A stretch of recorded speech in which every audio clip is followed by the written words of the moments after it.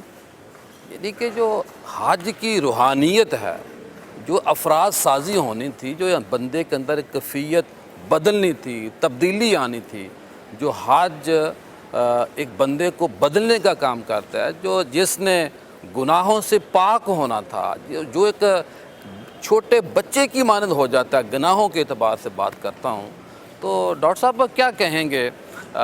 نفس کو ہم کینکریاں نہیں مارتے، حاجی تو مار رہے ہیں، لیکن نفس کو ضد ہے، اناد ہے، بغض ہے، حسد ہے، قربانی جانوروں کو ذبح کرتے ہیں، اپنے نفس کو ذبح نہیں کرتے، انا کی قربانی نہیں دیتے، جانور کے عیب کے اوپر تو ہم دیکھتے ہیں کہ یہ اس کے اندر، لیکن یہ نہیں دیکھے جس مال سے میں قربانی کرنے جا رہا ہوں وہ مال کی حیثیت کیا ہے، وہ پاک ہے ناپاک ہے، وہ غریبوں کا کہیں خون تو نہیں ہے، کیا فرمائیں گے آپ؟ دیکھیے مال کی بات تو بڑی اہم ہے۔ مال کا حلال اور حرام ہونا عبادت کی قبولیت میں بڑا اہم کردار ادا کرتا ہے۔ ایسی عبادت جس کی بنیاد حرام مال ہے، منہ پہ دے ماری جائے گی، قبول ہی نہیں کی جائے گی، اور اس سے بڑھ کر اس شخص کے لیے کیا شقاوت ہے کہ وہ جانتے بوجھتے حرام مال سے نیکی خریدنے کی کوشش کر رہا ہے، نیکی حاصل کرنے کی کوشش کر رہا ہے۔ فقہ نے کہا کہ اگر مال حرام آ گیا ہے، اللہ نے توفیق دے دی ہے توبہ کی، تو اس کو لوگوں میں بانٹ دے، نیت ثواب نہ ہو۔ اب حج کی عبادت کو دیکھ لیں، قربانی کو دیکھ لیں، زکوٰۃ کو دیکھ لیں۔ ایک آدمی ڈاکے ڈالتا ہے، لوگوں کی جیبیں کاٹتا ہے، چوریاں کرتا ہے، ایک تو ہوتا ہے نا ظاہری معنی، ایک ہے باطنی معنی۔ مختلف قسم کے ایسے ٹیمپٹیشن والے کاروبار جس کے نتیجے میں لوگوں کی جیبیں خالی کی جاتی ہیں، ظاہری طور پہ کاروبار نظر آ رہا ہوتا ہے، لیکن اس سے لوگوں کو نقصان پہنچایا جا رہا ہے، اور وہ سمجھتے ہیں کہ جناب ہم نے اس کاروبار کے ذریعے مال حاصل کر لیا اور جائز مال ہے، اور اسے پھر عبادت کرتے ہیں، اسے پھر حج کرنے کے لیے جاتے ہیں، اور پھر آگے حاجی اور نمازی اور پرہیزگار کہلاتے ہیں۔ تو یہ عبادتیں منہ پہ ماری جائیں گی، یہ عبادتیں اللہ کی بارگاہ میں قبول نہیں کی جائیں گی۔ اللہ کی بارگاہ میں صرف وہی عبادت قبول ہے جو کہ حلال مال کے ذریعے سے حاصل کی گئی ہے۔ اور باقی جہاں تک رہی ہے اخلاق رذائل، اور خاص طور پہ وہ جن کا تعلق انسان کے باطن کے ساتھ ہے، یہ انسان نے یا تو خود صحیح کرنی ہے یا پھر صحبت صحیح کرواتی ہے۔ جن لوگ اٹھتا جن لوگوں بیٹھتا کے ساتھ اٹھتا بیٹھتا ہے وہ صحبت صحیح کرواتی ہے، اور یہ جو صحبت ہوتی ہے نا، یہ بندے کو جوان بھی کرتی ہے اور یہ بندے کو بوڑھا بھی کرتی ہے۔ ہے، اللہ وہ جو مثال جی، یہ صحبت جو ہے نا بڑی کام کی شے ہے، اس لیے ہر بندے کو وہ جو صحبت اختیار کرتا ہے نا، تو اسے دیکھنا چاہیے کہ وہ کس کی صحبت اختیار کیے ہوئے ہے، وہ کس کی صحبت میں بیٹھ رہا ہے۔ وہ زندہ دلوں کی صحبت میں بیٹھے گا زندہ دل ہو جائے گا، وہ اللہ کے عبادت گزاروں کی صحبت میں بیٹھے گا عبادت گزار بن جائے گا، اللہ والا بن جائے گا۔ اور اگر وہ چور اچکے لفنگوں کی صحبت میں بیٹھے گا تو وہ ان کی طرح ایکٹ کرنا شروع کر دے گا۔ تو یہ صحبت میٹرز، صحبت کا بڑا اہم کردار ہے انسان کی شخصیت کو بنانے کے اندر، اور پھر خاص طور پر اساتذہ کی صحبت، یہ بھی انسان میں پازیٹیو اور نیگیٹو دونوں قسم کے جذبات انسان کے وجود میں پیدا کرتے ہیں۔ اگر استاد کرٹیسزم والا ہے، تنقید کرنے والا ہے، ہر وقت وہ تنقید کرتا رہتا ہے، تو جو اس کے شاگرد تیار ہوں گے نا وہ بھی تنقیدی ہوں گے، اور وہ بلا وجہ کی تنقید کرنے والے ہوں گے۔ اور ایک اگر استاد ایسا ہے جو کہ سوال اٹھاتا ہے، انکریج کرتا ہے سوال اٹھانے کو، ہم نے والد گرامی ڈاکٹر سرفراز نعیمی علیہ رحمہ کو دیکھا کہ وہ سوال کرنے کو انکریج کیا کرتے تھے، حوصلہ افزائی کیا کرتے تھے، سوال کرو۔ اور ویسے بھی کہا گیا کہ سوال نصف علم ہے، اور سوال کرنا بھی بڑا اہم معاملہ ہے۔ بعض لوگ سوال ایسے بھونڈے طریقے سے کرتے ہیں کہ اگلے بندے کی کھال اتار لیتے ہیں، مت مار دیتے ہیں، سوال ہی نہیں کرنا آتا۔ لوگوں کو کہا جاتا ہے سوال کرو، وہ اپنا ریویو دینے بیٹھ جاتے ہیں، اشارے رائے کرنے بیٹھ جاتے ہیں۔ بھئی سوال نپے تلے جچے تلے انداز کے اندر ہونی چاہیے، اور یہ مخصوص الفاظ اور بڑے پریسائز انداز میں سوال ہوتا ہے جو کیا جانا چاہیے، اور یہ سب چیزیں پھر صحبت سے ہی آتی ہیں۔ میرا خیال ہے سوال کرنے جیسے میں ہوں تو مجھے یہ اینکر حضرات کو زیادہ آج کل یہ مسئلہ ہے کہ وہ آپ نے افلاطون سمجھے، ویری سوری،